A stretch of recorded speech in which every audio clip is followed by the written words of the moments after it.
ஓம் சக்தி தாயே எல்லாம் முன்செய்தம்மா. நேயர்கள் அனைவருக்கும் வணக்கம். சக்தி ஜோதிடம் வழியாக உங்களை சந்திப்பது உங்கள் வழிகாட்டி ஜோதிடர் கண்ணன்.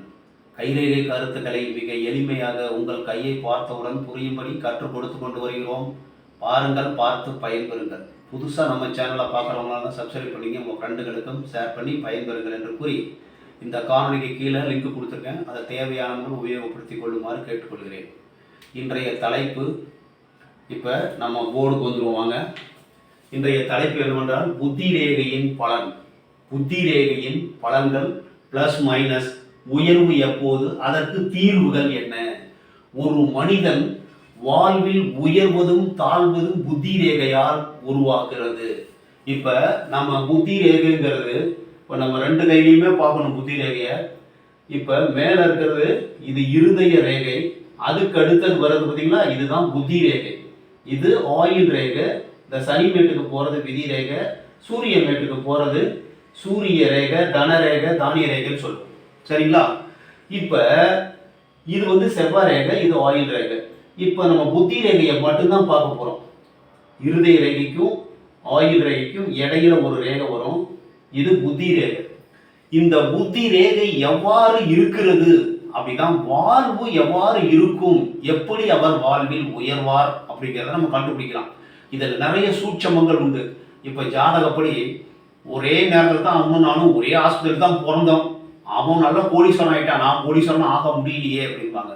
அதற்கு காரணம் என்ன? ஒரே நேரத்தில் பிறந்து ஒரே நேரத்தில் வளர்ந்தா ஒரே ஜாதகம் தான் எழுத முடியும்.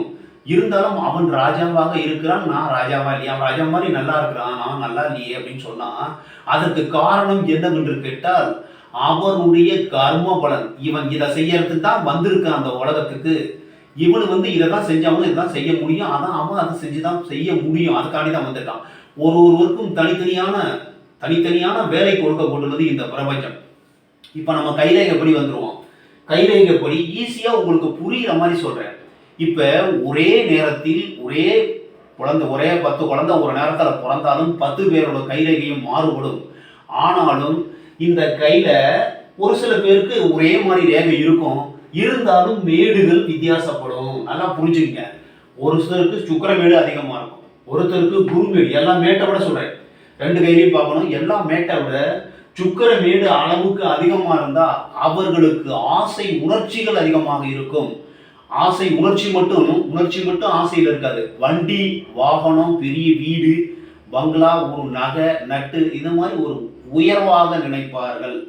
அதோடு சேர்ந்து ஆசையும் காதல் இன்பமும் அனுபவிக்க துடிப்பார்கள். இந்த சுக்கிரமேடு உயர்வா இருந்தா. இந்த குருமேடு உயர்வா இருந்தா வாழ்க்கையில அதிகாரத்தை கையில் எடுத்துக்குவாங்க. நான் பெரிய இடத்துக்கு போகணும், பெரிய வேலை செய்யணும் அப்படின்னு நினைப்பாங்க. அதே மாதிரி ஒவ்வொரு மேட்டுக்கும் ஒரு பலன் இருக்கு. இப்போ நம்ம புத்தி ரேகைப்படி புத்தி ரேகை இந்த மாதிரி இருக்கு சார். இது செவ்வாய் மேட்டுக்கு வருது. இங்கேயும் குருமேட்டுக்கும் கீழ் செவ்வாய்க்கும் இடையில ஆரம்பிக்குது, நேராக போயிட்டு செவ்வாய் மேட்டில் முடியுது. கொஞ்சம் தனித்தும் இருக்கு.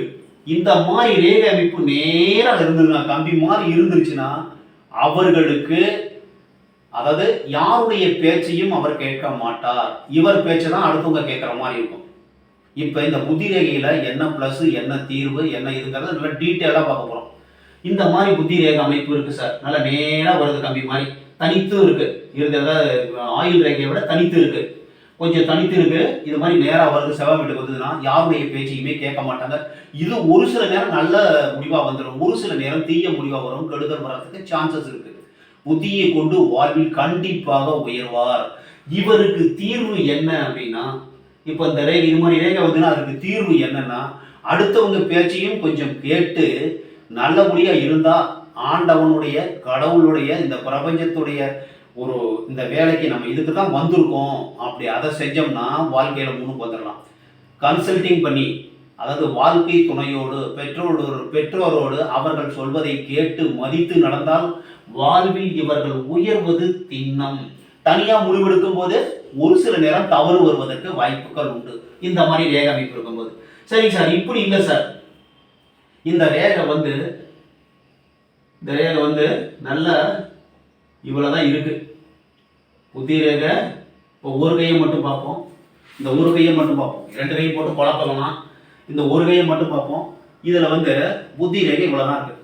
இப்போ இதில் ஆரம்பித்து புத்தி ரேகை கொஞ்சம் தான் வந்து நிற்கிது. இந்த மாதிரி புத்தி ரேகை இவ்வளோதான் வருது. அதாவது இந்த சனி மேடு வரைக்கும் தான் புத்தி ரேகை வரும். இந்த பக்கம் புத்தி ரேகை இல்லை. இப்போ எந்த மேடு உயர்வாக இருக்கிறதோ அந்த மேட்டோட உணர்ச்சி அதிகமாயிரும், பலம் அதிகமாயிரும். இந்த ரேகை வந்து வேலை செய்யாது, புத்தி கம்மியாயிரும். அது அதிகமாயிரும். இப்போ சப்போஸ் வந்து சுக்கர மேடு உயர்வா இருக்கு சார், இந்த புத்தி ரேகை சின்ன புத்தியா இருக்கு அப்படிங்கும்போது மந்த புத்தி ஆயிரும். இந்த உணர்ச்சி வேலை செய்ய ஆரம்பிச்சிடும். இதுவும் சுக்கர மேடு இல்லை, நார்மலா இருந்தா ஒன்றும் பிரச்சனை இல்லை. அளவுக்கு அதிகமா இது உப்பலா இருக்குதுன்னு வச்சுக்கோங்க, இதனுடைய பலன் எப்படி இருக்கு தெரியுமா? அதாவது அளவுக்கு அதிகமான உணர்ச்சி, பால் உணர்ச்சி அதிகமா இருக்கும். நான் சந்தோஷமா இருக்கணும், அதுக்காண்டி அவர் என்ன ஒன்றும் செய்வார். ஆணா இருந்தாலும் பெண்ணா இருந்தாலும் அந்த ஒரு பிரச்சனைகளை வந்து மாட்டிப்பாங்க. அந்த ஒரு வட்டத்துக்குள்ள மாட்டிக்கிறான்னு சொல்றாங்கல்ல, இந்த ரிங் மாதிரி நம்மளுடைய வாழ்க்கை என்பது ஒரு வட்டம். அந்த வட்டத்துல இருந்து வெளியும் போக முடியாது, உள்ளேயும் வர முடியாது. மாட்டணும்னா மாட்டினதான். இவங்க இதை தான் செய்ய முடியும். அதற்கு முயற்சி செய்தால் கொஞ்சோண்டு மாறுவதற்கு வாய்ப்பு உண்டு. அதுக்கு நம்ம கர்ம பலம் ஒத்துழைக்கணும். இப்போ இந்த மாதிரி இருந்ததுன்னா, இந்த மாதிரி ரேகை சின்ன ரேகையா இருந்ததுன்னா உணர்ச்சி அதிகமாக இருக்கும், காதல் அதிகமாக இருக்கும், காமம் அதிகமாக இருக்கும், வாழ்க்கையில் நல்லா இருக்கும்னு நினைப்பாங்க. அவங்களுடைய காதல் உணர்ச்சி தடுக்கும். அவங்களுடைய நான் சந்தோஷமா இருக்கேன் அதுக்காண்டி எந்த உறவு என்ன ஏதுன்னு பார்க்க மாட்டாங்க. அந்த வயதில், வாலிப வயதில் நல்ல ஒரு பேயாட்டம், ஒரு சுக்கருடைய தேஜஸோட சந்தோஷமா இருக்குன்னு நினைப்பாங்க. அதற்காண்டி உடல் உறவில் அதிகமாக ஈடுபட்டு வாழ்க்கை அதிலேயே சென்று விடும். சரிங்களா? இந்த மாதிரி இருந்ததுன்னா இப்ப இந்த புத்தி ரேகை இதுக்கு தீர்வு என்ன அப்படின்னா, இதுக்கு தீர்வையும் சொல்லி இந்த மாதிரி புத்தி ரேகை சின்னதா இருக்கு சார், சுக்கர மேடு அதிகமா இருக்கு, ஆன்மீகத்தில் ஈடுபட வேண்டும். நமக்கு மேல ஒரு சக்தி இருக்கு, அந்த தெய்வம் நம்மளை பார்த்துக்கிட்டு இருக்குன்னா தவறு செய்ய மாட்டோம். தவறு வந்து செய்யாதவன் மனிதனே கிடையாது. ஓரளவாவது நம்ம திருந்த முயற்சி செய்ய வேண்டும். அந்த மாதிரி செஞ்சீங்கன்னா உங்களுடைய வாழ்வு சிறப்பாக இருக்கும். இதுதான் இவர்களுக்கு தீர்வு. அதுக்கு அடுத்தது இந்த புத்தி ரேகை இப்படி நேரம் அப்படி லைட்டா சந்திரன் பக்கம் வளைஞ்சிருக்கு சார். இவர்கள் எதற்காக பிறந்திருக்கிறார்கள்? கற்பனை பயத்தோடு பிறந்திருக்கிறார்கள். கற்பனை வளம், கதை, கவிதை, கட்டுரை, கற்பனை சிறந்து விளங்குவதற்கு வாய்ப்புண்டு. அந்த துறையில் இவர்கள் ஈடுபட்டால் இவர்கள் வாழ்வில் சிறக்கும். அதாவது நான் சொல்றேனேங்கிறதாண்டி இந்த ரேகை இப்படி இருக்கும்போது அந்த ஒரு ஃபீல்டுக்கு போகக்கூடாது. உங்களுடைய மனம் என்ன சொல்கிறது, நீங்கள் எதற்காக வந்திருக்கிறீர்கள் என்பது உங்கள் மனம் சொல்லும். அந்த மனம் சொல்வதை செய்வதற்காகத்தான் நீங்கள் வந்திருக்கிறீர்கள். இந்த பிரபஞ்சம் உங்களை படைக்கப்பட்டிருக்கிறது. நீங்க இதுக்கு வந்திருக்கீங்க, இந்த ரவுண்டுக்குள்ள மாட்டிருக்கீங்க. அந்த ரவுண்டுக்குள்ள இருந்து ஒரு சில பேர் வெளியில வர முடியும், ஒரு சில பேர் வர முடியாது. இதற்கு கர்ம காரணம். இப்ப நம்ம அந்த சந்திரன் வீட்டு பக்கம் வளைஞ்சிருந்தோம்னா கதை, கவிதை, கட்டுரை, கற்பனையில வளர்ந்து நல்லா மாட்டிப்பாங்க. அந்த மாதிரி சுச்சுவேஷன்ல அவங்க நல்ல பெரிய ஃபீல்டுக்கு வரத்துக்கு வாய்ப்பு இருக்கு. இந்த ரேகை நேரம் அப்படி வளைஞ்சு நேரம் சந்திரன் வீட்டுக்கு வந்துருச்சா, இந்த ரேகை இப்படி வளைஞ்சு சந்திரன் வீட்டுக்கே வந்துருச்சு.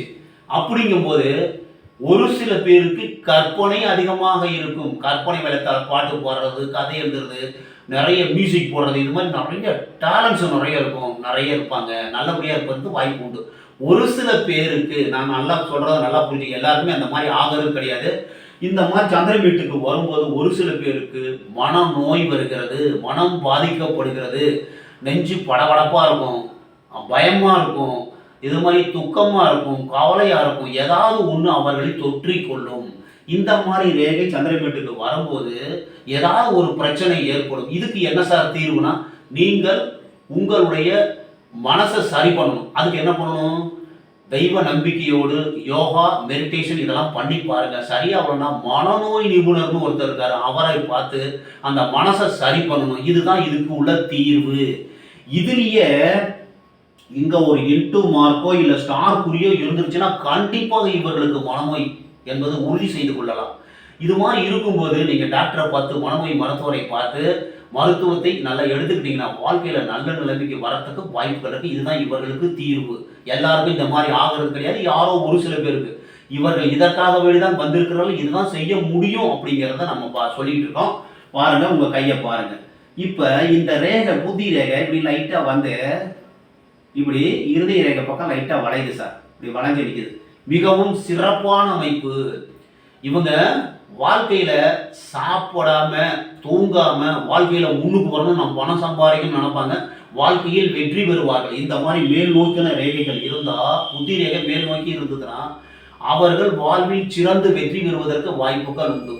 சப்போஸ் இந்த ரேகை என்ன ஆகுது சார், நேரா வந்து இப்படி மேல போய் இப்படி வெட்டிடுது சார். இந்த இறுதி ரேகை வெட்டுது. அந்த வெட்டும் வயதில் இந்த புத்தி ரேகை, இந்த ஆயில் ரேகை, புத்தி ரேகை, இறுதி ரேகை, இது மூணையும் சேர்த்து இது போய் பார்க்கணும். எந்த வயதில் இந்த ரேகை போய் வெட்டுகிறதோ அந்த வயதில் குற்றம் செய்வதற்கு வாய்ப்பு உண்டு. குற்றம் செய்து மாட்டிக்கொள்வதற்கு வாய்ப்பு உண்டு. மாட்டி ஜெயில் தண்டனை, இந்த மாதிரி தூக்கு தண்டனை, இந்த மாதிரி கூட வரத்துக்கு சான்சஸ் இருக்கு. எல்லாருக்கும் அந்த மாதிரி கிடையாது. ஒரு சில பேர் அதுல தப்பிச்சிருவாங்க. அவங்க கர்மா அப்படி ஸ்ட்ராங்கா இருக்கும். ஒரு சில பேர் மாட்டிப்பாங்க, ஒரு சில பேர் ஜெயிலுக்கு போவாங்க, ஒரு சில பேர் பிரச்சனையோட தப்பிச்சுக்குவாங்க. இந்த மாதிரி எல்லாருக்கும் எல்லாமே செய்ய முடியாது. இந்த மாதிரி வரும்போது இந்த வயதில் இவர்கள் குற்றச் செயல்களில் ஈடுபட்டு அந்த ஒரு தண்டனையை அனுபவிக்க வாய்ப்பு உண்டு. பணம் சம்பாதிக்கணுங்கிறதுக்காண்டி குற்றச் செயல்களில் ஈடுபட்டு அந்த மாதிரி மாட்டிக்கிறதுக்கு வாய்ப்பு இருக்கு. இவர்களுடைய தீர்வு என்ன? இந்த மாதிரி நேரத்துல என்ன தீர்வு, என்ன பண்ணணும், என்ன பண்ணா அது தப்பிக்கலாம்? அதாவது உண்மை பக்கம், தர்மம் எது, நியாயம் எது, நீதி எது, அதை பத்தி தான் நம்ம யோசனை பண்ணணும். அந்த மாதிரி யோசனை பண்ணி தெய்வத்தினுடைய அனுகிரகத்தால் நம்ம மாறுறதுக்கு முயற்சி பண்ணணும். அந்த தர்மம், நீதி, நேர்மை பக்கம் திரும்புனீங்கன்னா, இந்த மாதிரி ரேகை இருந்ததுன்னா திரும்புவது ரொம்ப கஷ்டம். நீங்க கண்டிப்பா குற்றச்செயலில் ஈடுபடுவதற்கு வாய்ப்பு உண்டு. இருந்தாலும் ஒரு சில நேரம் மனசுல வந்து இது மாதிரி செய்யறது தப்பு இல்லையா அப்படின்னு நினைச்சீங்கன்னா, நீங்க திருந்துனீங்கன்னா உங்க வாழ்க்கையில அதுதான் தீர்வு. நீங்க திருந்த பார்க்க வேண்டும். இந்த புத்தி ரேகை தான் ஒரு மனிதனை வாழ்வில் எந்த அளவுக்கு உயர்த்த போகிறது, எந்த அளவுக்கு தாழ்த்த போகிறது, இதனால என்ன பிரச்சனை வருது, இதெல்லாம் பார்க்கறதா இந்த புத்தி ரேகையினுடைய வேலை. இந்த புத்தி ரேகை மேலையும் போல கீழையும் போல சார். இங்க நடுப்புற இப்படி விட்டு இருக்கு சார். இந்த இடத்துல விட்டு இருக்கு. விட்டு இருந்தா அந்த வயதில் உங்களுக்கு மனநோய் கண்டிப்பாக வருவதற்கு வாய்ப்பு உண்டு. தீவு இருந்தாலும், இந்த இடத்துல ஒரு தீவு இருந்தாலும் மனநோய் வருவதற்கு வாய்ப்புகள் உண்டு. அந்த வயதில், அந்த வயசுல மனநோய் வரும். அதுக்கு என்ன காரணம்னு பார்க்கணும். இங்க இந்த தார ரேகை மன்மத வீடு இருக்குல்லையே, அதுல ஏதாவது வந்து சின்னதா இருக்கும். அப்ப காதல் தோல்வி, ஒருத்தங்களை காதலிப்பாங்க, அவங்க விட்டுட்டு போயிடுவாங்க, மனசு நோய் தாங்காம மனநோய் வர்றதுக்கு வாய்ப்பு இருக்கு. இல்லைன்னா பொருளாதாரத்துல அந்த விதி ரேகை ஏதாவது பிரச்சனை இருக்கும், பொருளாதாரத்துல ஏமாந்துருப்பாங்க, இல்ல புகழ்ல யாராவது ஏமாத்திருப்பாங்க. அப்படிங்கிறது இந்த மேடுகளையும் பார்க்கணும். எதனால வந்ததுங்கிறத ஆராய்ச்சி பண்ணணும். மனிதனுக்கு மட்டுமே இந்த ஆராய்ச்சி செய்யக்கூடிய, சிரிக்கக்கூடிய, சிந்திக்கக்கூடிய ஒரு தத்துவத்தை, இந்த ஒரு மாற்றத்தை இந்த பிரபஞ்சம் கொடுத்திருக்கிறது. மற்ற உயிர்களுக்கு கிடையாது.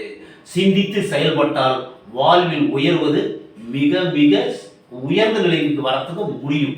இப்ப இந்த இடத்துல புத்தி ரேகையில எந்த இடத்துல இப்ப இந்த புத்தி ரேகை வருது சார், இதுல தீவு இருந்தாலும், இப்படி துண்டுபட்டு இருந்தாலும், இல்ல இதுல வந்து வெட்டு இருந்தாலும், ரேகையில வந்து விதி ரேகை, சூரிய ரேகை போறது அது வேற. இந்த ரேகையில தனியா வெட்டு, இந்த மாதிரி வெட்டு இருந்ததுன்னா அந்த வயதில் உங்களுக்கு மனநோய் வருவதற்கு வாய்ப்புகள் உண்டு. மனம் பாதிக்கப்படும். ஏன்னா இந்த ரேகைனா, புத்தி ரேகைனாவே மனம், நல்லா புரிஞ்சுங்க, மனத்தினுடைய ஒரு செயல், அந்த ஒரு செயலை காமிக்கிற அந்த புத்தி ரேகை. அதே மாதிரி சந்திரமேடு மனம். இந்த புத்தி ரேகை இருக்கு இல்லையா, அந்த புத்தி ரேகை வச்சுதான் வாழ்க்கையில இவர் எவ்வளவு தூரம் உயர்வார், நல்ல நிலைமைக்கு வருவாரா மாட்டாராங்கிறத நம்ம கண்டுபிடிச்சிடலாம். இதுக்கு நிறைய அனுபவம் தேவைப்படுகிறது. உங்க கையில புத்தி ரேகையை பாருங்கள். இந்த புத்தி ரேகையில தீவு, வெட்டு, துண்டு இந்த மாதிரி இருந்ததுன்னா அந்த வயதில், அந்த வயசை கணக்கு பண்ணிக்கணும். இந்த இதுல இருந்து இது வரைக்கும் குறைஞ்சது 70 வயசுன்னு கணக்கு பண்ணுங்க. அப்படிங்கும்போது அப்ராக்சிமேட்டா தான் ஒரு கணக்கு பண்ணணும், துல்லியமா கணக்கு பண்ண முடியாது. ஒரு 2 வருஷம் முன்னாடி வரும், 2 வருஷம் பின்னாடி வரும். அந்த வயதுகளில் உங்களுக்கு மனநோய் வருவதற்கு வாய்ப்பு உண்டு. எச்சரிக்கையாக இருந்து மனநோய் நிபுணரை பார்த்து அதை சரி செய்து கொண்டால் அதுக்கு தீர்வாக அமையும். இப்ப எல்லாத்துக்குமே தீர்வு சொல்லிட்டேன். புத்தி ரேகையின் பலன்கள் பிளஸையும் சொல்லிட்டேன், மைனஸையும் சொல்லிட்டேன். வாழ்க்கையில் முன்னுக்கு வர்றது எப்படி, அவங்க மைனஸ்லாம் எப்படி, பிளஸ்னா எப்படி இருக்கும், மைனஸ்னா எப்படி இருக்கும்னு சொல்லிட்டேன். அதுக்கு தீர்வையும் சொல்லிட்டேன். ஒரு மனிதன் வாழ்வில் உயர்கிறார் என்றால் புத்தி ரேகை நல்லா சிறப்பா இருந்து, மற்ற வீடுகள் நல்லா இருந்து, மற்ற ரேகைகள் நல்லா இருந்து, அவர்களுக்கு அதிர்ஷ்ட குறிகள் இருந்தால் அவர் வாழ்வில் உச்சத்துக்கு செல்வார். ஆயுள் ரேகையிலையும் மேலெழும்பக்கூடிய கிளை வருது, சூரிய ரேகையும் இருக்கு, விதி ரேகையும் இருக்கு, புத்தி ரேகையும் நல்லா இருக்கு. நல்ல டாப் பொசிஷன் வர்றதுக்கு வாய்ப்பு இருக்கு. 2-3 விதி ரேகை தான் மிகப்பெரிய தொழிலதிபர் இருப்பாரு. அப்படிதான் நம்ம முடிவு பண்ணோம். ஒண்ணுக்கோடு ஒண்ணு சேர்ந்து, அதாவது கணவனும் மனைவியும் சேர்ந்து பேசி ஒரு முடிவுக்கு வந்தால் வாழ்வில் உயர்வது உண்மை நல்ல ஒரு நிச்சயமாக இருக்கும். புத்தி ரேகை சரியில்லாத போது ஒரு ஆணுக்கு புத்தி ரேகை சரியில்லை. ஒரு மனைவி வந்த பிறகு அவருக்கு புத்தி நல்லா இருக்கும். அவர் இவரை எடுத்து இவரை திருத்தி நல்வழிக்கு கொண்டு வருவதற்கு வாய்ப்பு உண்டு. அதன் பிறகு வாழ்க்கையில முன்னுக்கு வரதுக்கு வாய்ப்பு இருக்கு. அதனால கணவனும் மனைவிக்கும் பார்க்கணும். 2 பேருக்கும் பார்த்தோம்னா தான் கண்டுபிடிக்க முடியும். ஒன் வே ட்ராக்ல போனோம்னா ஒரு சில பேருக்கு சரியா வராது. புத்தி ரேகையை பாருங்கள். அதில் நிறைய கால்குலேஷன் இருக்கு. இதை கொஞ்ச நேரம் தான் என்னால் சொல்ல முடியும். கொஞ்சம் கொஞ்சமா விட்டு விட்டா சொல்லிட்டு வரேன். நீங்க உங்களுக்கு புரியலன்னா திரும்ப ஒரு தடவை பாருங்க. வாழ்க்கையில் நான் எப்போது உயர்வேன் என்பது புத்தி ரேகையை வைத்து முடிவு செய்ய வேண்டும். அதில் கெடுதல் வரும்போது அதுக்கு என்ன தீர்வுன்னு நான் சொல்லியிருக்கேன்.